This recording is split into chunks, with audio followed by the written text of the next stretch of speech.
Okay, so we're going to consider here ultimately Pathways Problem 1.54 from your textbook. That's ultimately what we want to get at, which is dealing with significant figures. It's everyone's favorite topic. Now, this could be something that's a little bit confusing for students. It can also be a little bit tedious. I think maybe a lot of students kind of consider it a little bit annoying, especially if you get points taken off for it on your exams or your homework. But there is really a good reason why we talk about this.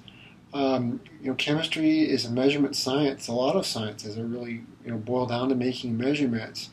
When we report our measurements, we don't want to over-report the precision. Okay, and in other words, if you're driving down the road and your speedometer on your car is indicating 55 miles per hour, all right, because you're a safe driver, you don't speed. So 55 miles per hour on the highway. Does that mean that you might report that as 55.23456789 miles per hour? No, probably not. And that's because that's over-reporting the precision, right? You don't know that your velocity is really that precise. It's somewhere around 55 miles an hour. But you don't have the precision of measurement to report it to many significant figures. So there's really an important use to these sig figs, and we want to try to honor the rules as much as we can.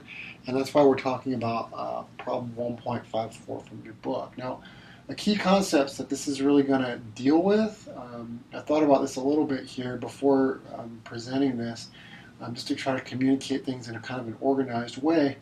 This problem is really getting at your ability to identify the number of significant figures in a number and a measurement. And then also it's going to deal with rounding, okay, which we'll talk about here in a little bit, because you're actually going to have to round off these numbers to a specified number of sig figs. So those are the key concepts, okay? Now before we get to the problem, I wanted to spend a moment here just trying to identify which numbers are significant and which are not. Now the rules for this are outlined on pages 28 and 30 of your book. You can read through that perhaps as we go along here, and I think that might be helpful for you, okay? But there are different ways that numbers can be reported, and paying attention to the details of where decimal points are at and where zeros are at actually tends to be pretty crucial to identifying how many significant numbers are in fact present in a reported value.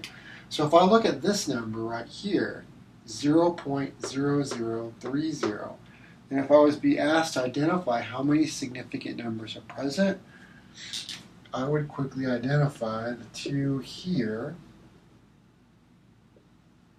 as being significant. So I'd say that this value has two significant figures, the 3 and that last 0 on the far right. The other zeros are not significant numbers. Now how did I assess that? Well, the rule for figuring out how many significant figures tells us that if any non-zero digit is always significant, so the 3 is always going to be significant. But what about the 0? Well, if a 0 appears to the right of a non-zero number and a decimal point, so both of those things have to be true. The 0 has to be to the right of a non-zero number and a decimal point. If that happens, it's significant. Now these other two zeros are to the right of the decimal point, but they are not to the right of a non-zero number. So these two are not significant. So this number has two significant digits. Now what about this next one? 3040. Okay, 3040. How many significant digits do we have there? Again, I look at this and I say these three right here are the ones that are going to be significant. That is the 3, the 0, and the 4. 3 significant digits. Any non-zero number is significant. The 3 and the 4 clearly qualify. If a 0 appears between two integers, or two non-zero numbers, it is also significant. However, this last 0 is not. Now I'm really going to make things complicated because I'm going to write it this way. 3040 with the decimal point right here. Pay attention to that. If somebody writes that, They're basically telling you that this last digit has in fact been measured. So while 3040 without the decimal point has 3 sig figs, with the decimal point there, all 4 of those values are considered significant. All right, so you got to pay attention to the decimal points. And last but not least, let's talk about this number. 100.0003. How many sig figs does that have? Well, that one's got 7. All these digits are significant. Okay? All of the zeros appear between non-zero numbers. And if that's the case, if a 0 is between non-zero numbers, it's considered significant. Same rules we used for this 0 up here. Okay? Only zeros to the right of an integer and a decimal point are considered significant. Now, what if I wrote 12,000? How many sig figs? Well, these 2. That's it. Without the decimal point, these don't count as sig figs. If I put a decimal point there, they would count. Okay? So the first thing that you really need to do to start addressing some of these problems is just to take a look at those rules on, like I said, page 28, 29, that portion of your textbook, into page 30 even, and try your hand at some of these problems. Just identifying how many sig figs are present in a number. That's actually pretty important because you can't work mathematical calculations honoring sig figs until you can identify how many sig figs are present. So spend some time on that. Now with that said, let's get to problem 1.54. It's a pretty simple problem. They just want us to round off some numbers, basically, okay, to the desired number of sig figs, okay? So how are we going to do this? Well, let's take a look at this number right here. 0.0003554. Now, how many sig figs does that have right now? I would argue that it has 4, all of these on the tail end. We want to round it such that it only has 2, okay? So let's try our hand at this. 0.000. Those are not significant, so they just kind of carry over. We're going to keep that 3, and that next number that we choose is going to be our last significant figure. Now notice it was 3554. So we need to round that off to only 1 sig fig. All right, does that kind of make sense? All right, now there's different rules for rounding that people employ. Your book employs one that I've not necessarily done throughout my life, but nonetheless, it's what your book sort of honors. And the rounding rule is that we look at this next digit. Okay, so we're trying to simplify this. It can be a 5, a 4, or a 6, perhaps. And what are we going to round it to, right? If this digit is above a 5, we round up. If this digit is below a 5, we round down.